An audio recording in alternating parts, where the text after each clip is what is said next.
Do you feel icky about selling? Like, do you just cringe when you realize you have to write some sales copy or ask for the sale on a sales call, or you're in the webinar and then you get to the sales pitch part, you're like, oh, here we go.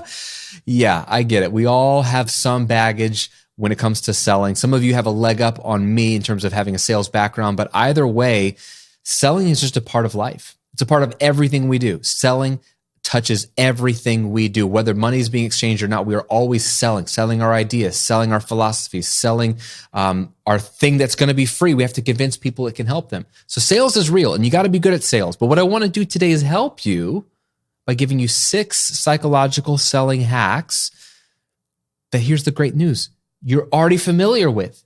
You have already experienced these in some way, shape, or form in the real world. So these will actually be not new. They will be familiar to you. And these are proven. And these are things you can start to massage into your sales process. Even if you just take one of these concepts might help you go, yeah, I could use that. And it's going to help you sell more in an authentic way because you're just using human psychology. And it's not even something that you have never heard of. I'm telling you, these are commonplace things that I bet you've bumped up against in your time on planet Earth. So without further ado, let's unpack these 6 psychological sales hacks that you can use when you sell your products.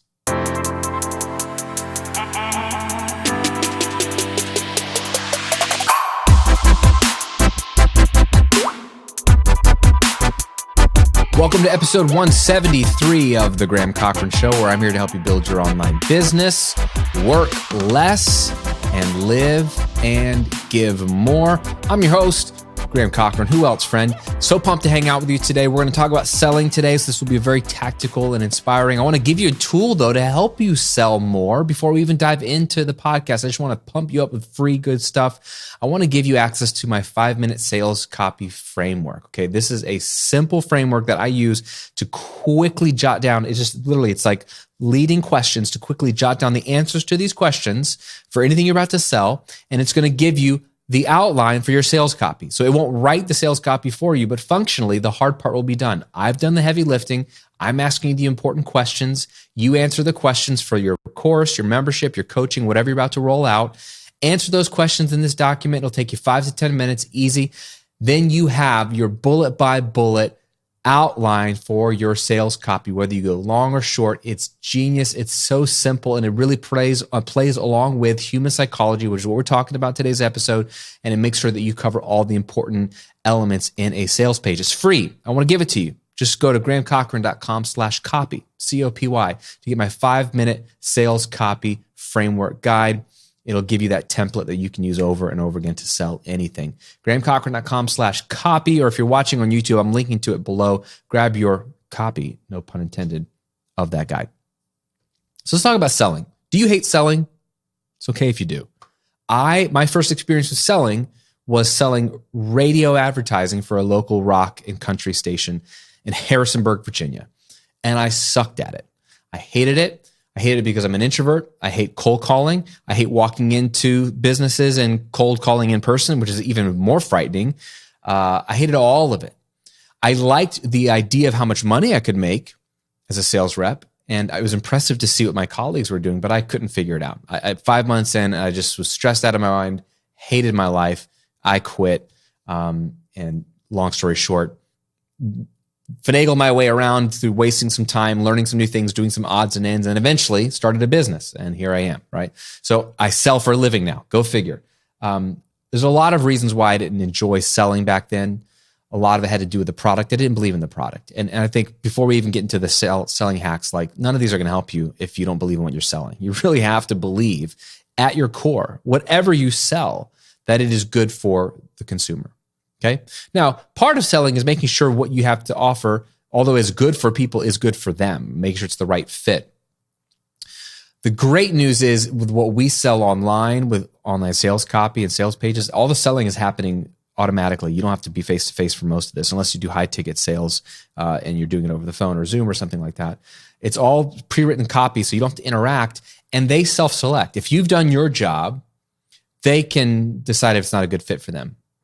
So the pressure's off in the end. But if you believe in what you're selling, these selling hacks and models One way to think about it will work for you. So let me just go through all 6 of them. My goal for you in this episode is real simple. Just latch onto one of them. Just at least find one that you're like, dude, I could do that. That makes so much sense. And this is just going to be something you can sprinkle in or massage into your sales process. You ready? Let's go. Model number 1 or selling hack number 1 is the dentist model. Please raise your hand if you've ever been to the dentist. And I hope everyone's raising their hand. If you haven't, don't kiss me. I don't want to see your teeth. Just joking. I actually got to find a new dentist. It's been a while because we moved and got to figure that out. When you go to the dentist, look at the model they have. What do the dentists want everyone to do? Checkups. Every 6 months, at least in the US, and most insurance, if you have dental insurance, will cover this. So it's free. So for a lot of consumers, this is free. If not, it might be $99 or something like that. Come in for a dental checkup. We'll clean your teeth even. Right? So you're going to get a service. It's not just even going to look at it. We'll clean your teeth. It's quick. We'll polish them up. We'll do a checkup, make sure everything's okay. But what are they doing when they check your mouth? They're finding stuff that needs help, right? Oh, you have a cavity. Oh, you're having some nerve damage. That pain you're feeling? Yeah, you feel pain when I touch that? Oh, yeah, you might need to do a root canal. Right? I've had 2 of those. Those were not fun. They're going to find problems because guess what? We all have problems with our mouth, our teeth. There's issues. So while they're conveniently checking you, potentially for free, because your insurance might cover it, getting them cleaned up. Hey, great. I don't mind going to the dentist for a free cleaning and a checkup. Oh, but they found a problem. And while they've got you there with your mouth open, all exposed, like, you know what? I could solve that problem for you right now. Or if not today, if you don't have time today, let's go ahead and get you on the calendar to get that cavity filled or get that root canal done or get that crown put on or get that whitening treatment you want. They have brought you in the door with potentially a loss leader. You can call it the loss leader model, but they have something else that they can identify when they get a chance to look under the hood that they see a problem that needs solving. And guess what? They're the perfect person to solve it. So in your business, could you offer some kind of review? Some kind of audit, some kind of checkup. It even can be automated. Think of a quiz. A good quiz is free. People love it because we're all narcissistic. It's like, oh, tell me about me. The quiz can self-identify maybe some problems or areas of opportunity for them that then can automatically offer them the right solution for. Oh, you know what? You struggle with sales copy after you go through this quiz. I've got a course all on sales copy. Now, wouldn't that'd be cool if I had one right now? I actually don't have a sales copy course technically. But I can see a bajillion ways that you could use this by just offering a free checkup. And maybe you've had that experience where either at the dentist or another person says, come in, I'll do a free review of your finances. I'll do a free review of your home. Realtors do this to tell you the value of your home. And then while they're there, they can find other things they can, you know what? Looks like you need X, Y, and Z. I could help you with that. I could help you with that. I could help you with that. So it's the dentist model. Get them in for a checkup. Get them in for something really simple and easy that's not abrasive. And while you're there, when you see the opportunity to add value, keyword being value, you can offer it and you're the perfect person to offer it and you're right there anyway. They might as well go with you. Number 2, psychological selling hack is the chef model. The chef model is all about the way you present your product or offer. So if I go to a restaurant, let's say you come to my restaurant. You come to my restaurant and I own it. I don't own one, but let's say I own one. You come to my restaurant and my waiter or my waitress are serving you and you're asking them, hey, tell me about the pork chop. And you say, oh, well, it's great. It's about 8 ounces and it's got the bone and it comes with some risotto. It's like maybe a mushroom risotto and it's going to have some broccolini and it's going to have X, Y, and Z. And you get this kind of sauce on the side and maybe it comes with another side. The waitress or the waiter, when they explain things, if it's not a really nice restaurant, when they explain things, they're usually explaining what comes with it. They're describing it. They're showing you the features of the food. It's about this big, comes with this sauce. Is it too big for one person? I don't know. I mean, whatever the basic questions are, they're describing the features. That's helpful, but that's not the same as selling. If the chef were to come out and you would ask the chef who's preparing the meal, especially if it's a chef owner, so owner of the concept, and they really are all about it, tell me about the pork chop. Oh, they're going to tell you a story. We get our pork chops from this specific farm in Vermont, and it's like free range pigs. Is that a thing? You know what I'm saying? Like the best pigs. It's the best pork because these little piggies, they're not in a factory. They're loving their little piggy life. And we get them from only this farm. And it comes in, it's been here for only 2 days, 3 days. And it's been in this brine for like 48 hours that brings out these flavors. And when you take a bite of this, the first thing you're going to notice is that it just falls off the bone because it's been so perfectly cooked that it's not dry, but it's not super mushy. It's just perfect. And then your fork's going to go right through it. You're going to take that bite, and what you're going to experience is this will be this like citrus forward flavor that we've got in the brine. And then after that's going to come this whatever, blah, blah, blah. They are telling you a story and they are showing you the experience. They're selling you the experience of the food, right? Not the features of the food, the experience of the food, which by the way, experience is how that's what fine dining is all about. The way it's cooked, the way it's plated, the way the restaurant looks, smells, sounds, feels, the way the staff treat you. It's still just food, right? That's why you'll have men be like, well, I can get just as full eating Taco Bell as I can going to that. Like, idiot, right? It's not about being full. You're not paying for the food as much as, although it is higher quality food than Taco Bell because it isn't anything. And I love Taco Bell. So I'm not hating on you if you like Taco Bell. I love it. My wife would never go there. I don't know why. I have to wait till she leaves out of town so I can sneak away to Taco Bell. I even took my kids one time when mom was out of town thinking, kids, we can finally go to Taco Bell. They tried it like, Dad, this is gross. I'm like, nobody supports me. So I like Taco Bell, but I'm just saying, food is food. When you spend $400 a night for 2 people for dinner, you're paying for the experience. And so a good chef will sell you the experience, not the features. Chef model. So with your products, your services, are you selling how many hours your course is, that it's HD, that it comes with these downloadables, that it comes with this features? Or are you selling the experience, the true benefits, who they will be when they take your course, what their life will be like, how they will feel after going through your course and get those results? There's a difference. It makes a big, big difference. We talk about that in the 5-minute sales copy framework that hopefully you downloaded, grahamcochran.com/copy. Number 3 model, the in-app purchases model. You know this, right? You've had any single app. A lot of apps are free by nature. So some people call it a freemium model where you get it free, but then you can pay to have the paid version. But a nuance of that is the app is always free, but then you can pay for things inside the app or pay to upgrade some features of the app. And the idea here is there might be a feature or a thing that you could offer on the front end that your customer may or may not buy because it just seems like they're having to buy a lot of things and they're like, I don't think I need that feature. So if you could just get them in the door at a lower cost or free or base price, and then on the inside of the product, show them that same upgrade or expansion or offer or feature, they might be more likely to buy it then because A, they've already tasted and seen how good it is. B, they can see that they're missing out on something once they're on the inside. Nobody wants to see something that they could have that's locked out for them that they know that other people have access to, and it makes them, we want what we can't have kind of thing.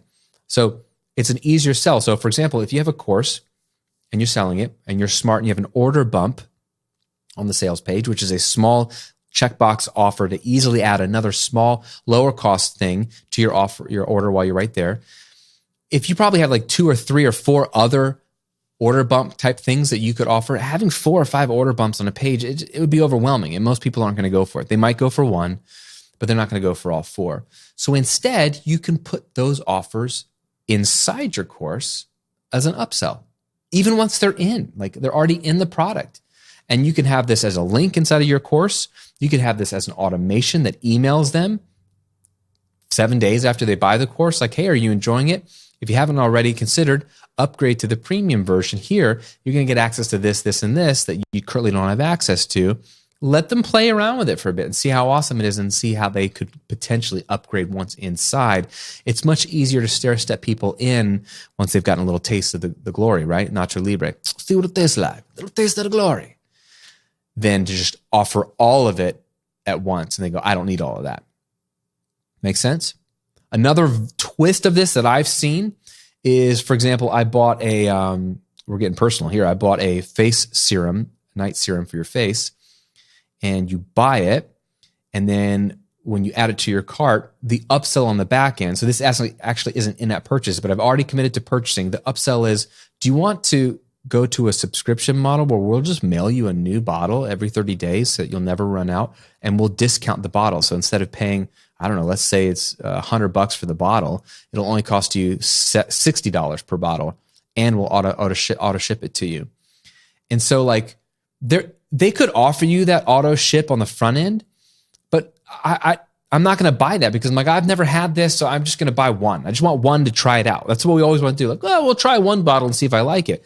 But the moment you buy it, then they offer the auto ship that was heavily discounted, and you're like, dude, I don't want to be paying almost twice as much when I could auto ship, and then I could always just cancel the auto ship, which is literally what happened to me with this one bottle. Is I switched to the auto ship model to get it for cheaper, and then they mailed me another bottle 30 days later, but I hadn't even gone through the first bottle, and I was like, I got to cancel this. But they got me 2 bottles. Even at the discounted rate, I paid more than it would have with the 1 bottle. It works, right? So just one step at a time. That's the in-app purchases model. Don't throw everything at them at once. Okay. Number 4, the all-inclusive model. There's something so funny about human beings. We hate, I believe, being nickeled and dimed, meaning we hate when something costs just more and more and more. So this might sound counter to what I just told you, the in-app purchases model. If you have to do that right for that to make sense. Like it's not needed, but if you want some of these upgrades, once you've had a taste of it, you might want the upgrades. The all-inclusive model is actually the opposite, which is if you, for example, let me give you my favorite example. My favorite example is cruises. Okay. Before the Great Recession of 2008, 2009, if you ever went on a cruise ship, if you're lucky enough to go on a cruise ship, you would have experienced what was back then an all-inclusive model. You pay for whatever room you want. So you pay more if you want a nicer room, bigger room, nicer floor, whatever. But once you just pay for your room and you're on the ship, you get access to everything. There's a couple of main restaurants. Maybe there's a couple of smaller restaurants, but everyone goes to the same restaurants. It's all the food's included. All the entertainment's included. All the shows are included. Everything's included on the ship. And what I used to love about a cruise was like you just figure out how much you were going to pay. You know what it's going to cost. Once you're in, you loved it. The recession happened. No one was going on cruises because everyone was scrambling for money. And so like that was a luxury. Okay, hey, we're not going to go on a cruise. So cruise lines were like, we have to make cruises way more affordable to get people to come back. So they heavily discounted the price of cruises, but it doesn't cost them any less. They still have to pay the same amount for all the food and all the gas and everything to run a cruise ship and the staff. So what they decided to do was rip out a lot of the benefits of a cruise and make it more a la carte. Now, arguably, some people like this, but it's cheaper, or at least it was back then. The prices might have come back up to where they were, honestly. It was cheaper to go on a cruise after the Great Recession. Tickets were super crazy. But the food that was included was kind of crappy. And what the level of food that used to be in the main dining rooms, they ripped it out and made it in these specialty restaurants, as they called it. And you had to pay to go into these specialty restaurants. What that did for someone like me was made me not enjoy my cruise experience as much, because I would be on the cruise ship and I would look at these really nice restaurants and be like, I already paid to be here and now I got to pay more just to go into the Brazilian steakhouse, or I got to pay more to go to the French restaurant on my wife's anniversary. Like I got to pay more. There's a magic show, a dinner magic show I have to pay for. Like I paid to be on a cruise. I shouldn't have to pay more. So personally, I hate that. So I would not spend money because I felt like I was being nickeled and dimed. Now, Norwegian Cruise Lines got me because they launched what they call the Haven. And if you haven't experienced this, it's super dope. It's like a cruise ship within a cruise ship. They decided to create basically a first class of cruising, as it were. At the top of the ship, there's going to be a small amount of staterooms or cabins, or whatever you want to call them, that are nicer, bigger, have their own pool, have their own restaurant that's higher quality than the specialty restaurants, butler, everything, and it's all included. There's no upgraded thing you have to pay for. You get all your alcohol included. You get access to all the other restaurants, even the specialty ones included if you want. And you even get to board the ship before everybody else. You have your own, like everything's better, right? It's just more exclusive. And here's the deal. I went on the Haven cruise and I paid way more for that, way more than if I went on the same ship, regular room, and then paid for all the upgrades myself, except for I couldn't go to that special part, the Haven. I paid more money, but guess what? I loved it more because I wasn't being nickeled and dimed. I paid once, I knew what I was going to pay, and I got everything. There was no like, oh, you want that, sir? It's going to cost you extra. It was all included. So the psychological hack is you can just raise your prices and give people more. Seth Godin says it like this: give more for more. Like, give your people a premium experience. Stop nickeling and diming them so that you can have a low, affordable price. Be a premium player, but give them everything. So when they buy your membership, they get everything. When they have your coaching, they get everything. They're not like in for one thing, and then at the end of it, it's like, well, if you really want my secrets, you got to upsell to this, you got to do that. Or if you want to have a community, that's going to cost extra. Like, just create a premium price, premium experience, a premium service, and give them so much more that they're paying more, but they're getting more, and it's all included. And they will sing your praises because their experience will be incredible. That's the all-inclusive model. All right, these last two are going to get sort of counterintuitive. You ready? This is the number 5, the value of no model. What is powerful about the word no? When we say it. Not when people tell us no, but when you say no, how do you feel? Somebody says, Graham, do you want to buy my crappy product? I say no. I feel in control. So I'm saying, nope, don't want it. Right? When that guy you don't like asks you out on a date and you say nope, you feel in control. You have the control. You have the power when you say no. No is a word of power. No. Your kids, if you have kids, the moment they turn 1 or 2, whenever they're able to start speaking, that's the first word they learn. It's like mama, dad, and no. And they're exerting their power, and they're trying to show or find out really how much power they have over you. No. So no is a powerful word. People feeling the freedom to be able to say no is important. If they feel manipulated to have to say yes, they don't enjoy that selling experience. So here's an example. You ever been with your partner, spouse, whatever, and you're sitting down to watch Netflix and you're trying to find a movie, and you know the problem. You can never find a movie you both agree on. Maybe you're the lucky few that can agree on. But if you're like my wife and I, it's like we're looking through movies, and like she doesn't like the movies I like, and I don't like the movies she likes. There's a very fine line where the Venn diagram lines up and we like the same movies. And so it's just like, do you want to watch this? No. Do you want to watch this? No. It's the same with restaurants. You want to go to this restaurant? No. You want to go to this restaurant? No. If you're the person that can't get the other person to agree to go to a restaurant you want to go to or watch a movie, and they're being the pickier one, let's assume you're not the pickier one. It's them, right? Here's a trick you can use. Reframe the question. So let's say there's a restaurant you really want to go to. And let's say it's called Graham's Restaurant. Tell your spouse or your partner, would you be opposed to going to Graham's Restaurant? And let them say, no, I wouldn't be opposed to that. By saying no, they're saying yes. Would you be opposed to, same thing with a movie. Can't find a movie, running around, losing time tonight. Hey, would you be opposed to just trying the first Avengers movie? They could say, no, I wouldn't be opposed. It changes the flavor, and it puts them in a different head state where they can still say no and feel like they're in control because you're giving them the control. Would you be opposed to this? Now, they might say yes, but give them the chance to say, no, I wouldn't be opposed because I'm in control. And functionally, you've gotten them to do what you want them to do. So you can do this in your selling. When you're interacting with somebody, let's say you're having a discovery call with a potential one-on-one client. You're blowing their world up by just giving them so much value for free, and you're figuring out where they're stuck, and you're giving them some pointers of how they could get unstuck for free. And then, if you want to transition to the pitch, you can say, look, friend, this has been awesome. Have you gotten value out of this? Oh yeah, absolutely. Would you be opposed to me sharing how we could work together in an even more intentional way? No, I wouldn't be opposed. It's invitation-based marketing. It's permission-based marketing. You're getting permission, but the way you're phrasing it is allowing them to say the word no. No, I wouldn't be opposed. It puts them in a position of power and then gives you the opportunity to just share, present the offer, or present whatever the next step is. I do this in webinars. So I'll be on a webinar, I'm teaching a webinar, and obviously in a webinar, 9 times out of 10, the point of the webinar is to add massive value and then eventually sell something on the back end of the webinar. It's a win-win for everybody because even if they don't buy, they came and got a lot of value and you truly taught them, if you truly teach them on a webinar.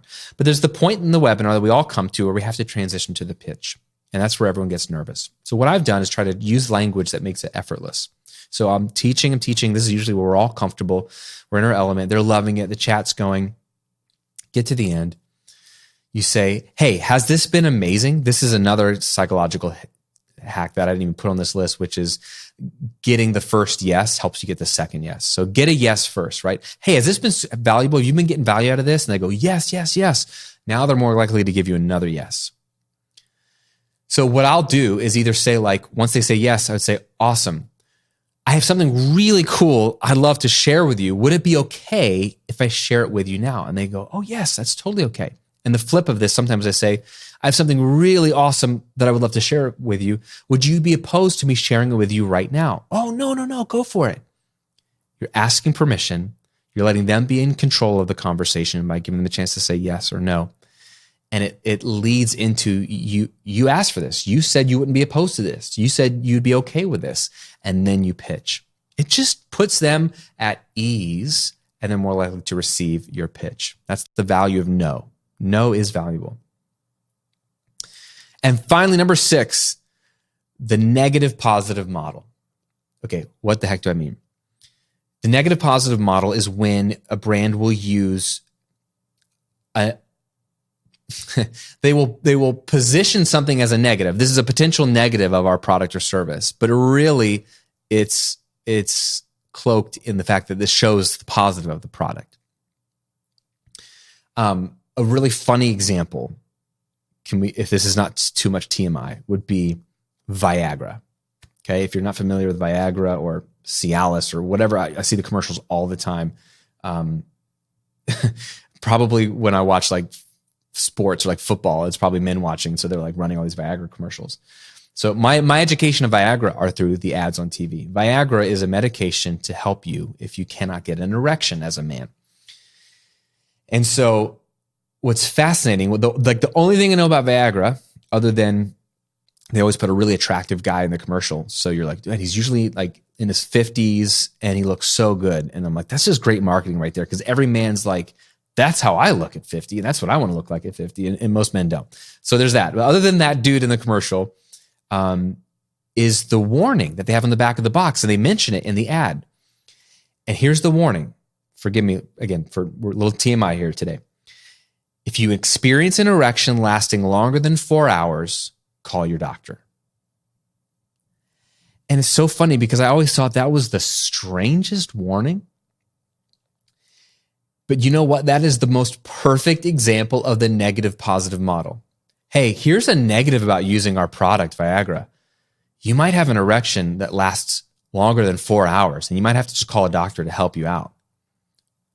But isn't that a major positive for men that cannot experience an erection for whatever reason, with blood flow issues or other issues? Like, I would love that problem of an erection that lasts for 4 hours. I can't get one. That's why I want the product. So it is the funniest, strangest, and again, forgive me for going here, but it's such a great example of warning. This is a negative side effect of our product, but basically it's an amazing positive because isn't that what you want? Silly examples could be if you're helping somebody grow their business, you could throw in a silly fake warning of warning, you're going to be in a higher tax bracket after going through our program. And so I'm sorry, you're going to pay more in taxes. But the subtext is you're going to be making so much more money. A weight loss program might say side effects included having to throw away all your clothes or sell all your clothes because you're not going to fit in them anymore. So it's You're telling there's a negative from using your product, but really it illuminates the positive of what your product does, right? It's powerful. And it takes a lot of guts to admit a negative of your product. So it's a double whammy for you if you're like, hey, one of the downsides of working with me is, you're going to be so rich, you're not going to know what to do with all your money. And you're going to be so frustrated because, whatever. It's just like, it's funny because it allows you to not have to be in the position of like, oh, I'm great. Everything about my product's great. There's no problem with my problem. It's the product's great. Everything's perfect. Everyone is biased at selling something, right? They think their thing is great. Even me, I think my courses are great. Now, I have hundreds and hundreds of students have gone through some of these courses and tens of thousands that have gone through my audio courses, and they'll tell you they're great. That's the value of a testimonial. But no product's perfect. I know that about my courses. They're not perfect. But if you can have the guts to mention a negative, but it's really cloaking a positive, or it's a positive cloaked as a negative, that's super powerful. So that's the negative positive model. So that's a lot. My hope is that you take one. Is it the dentist model? Well, I got you here. I see this problem. I could solve that for you. The chef model, selling the experience of the food, not the features of the food. Is it the in-app purchases model? Get them in with a basic purchase. And then once they're in, once they've tested and they've seen how awesome it is, then offer them more so they can slowly upgrade instead of like offering everything all at once and they're just overwhelmed. 4, is it the all-inclusive model, where you're not nickeling and diming them and just everything's a la carte, like those airplanes where you buy a ticket, you're like, wow, this plane ticket's only $10 on like Ryanair or something. But, oh, I want a seatbelt. Oh, I want to pick my seat. Oh, I want to be able to bring luggage. Oh, I want an oxygen mask in case they fall down. Oh, I want a snack. Oh, I want to arrive at my destination. Like, no, I'm joking. Like, it's all a la carte. That kind of just changes your experience, as opposed to like, hey, it's a little more expensive, but you get everything. We'll give you free alcohol. Like whatever it is on the plane, that feels cool. Charge more, give more, different experience. That's the all-inclusive model. The value of no model, would you be opposed to blank? And they say, no, I'm not opposed to that. It's permission-based marketing. It puts them in control, makes them much more comfortable. And then the negative positive model. Do you have a strong positive about your product or service that you could cloak in a negative that is just a powerful moment of like, oh, wow, that could happen, but that would actually be a really cool problem to have? Any one of those. Just pick one. And if you're watching on YouTube, leave me a comment below and let me know which one of those 6 psychological selling hacks resonates with you and gets you excited. Other you're like, I could infuse that into my sales process or my sales copy or my emails or whatever. Let me know in a comment below. And if you're just listening on Apple Podcasts or Spotify, pick one and run with it this week. Think about it. You don't have to do all 6. Just pick one and then start to massage that in and see it work and get some results for you as well. Remember, selling is just humans connecting, and humans are humans, and we have never changed. We never will. We're smart, but human nature doesn't change. So these psychological principles will always work, and all you got to do is just connect at a deep level with them. Make sense? Okay. If you want a powerful tool that infuses some of this already for you, but even on a bigger scale, if you like, I don't even know how to write my sales page, please download my 5-minute sales copy framework. It's free. It's answer some questions in the next 5 to 10 minutes. If you know your product well, answer those questions. It'll take you 5 minutes to answer them. And then that will give you the template for your sales page, for your sales video, for your sales emails. Done. It's free. It's helpful. GrahamCochran.com/copy, COPY.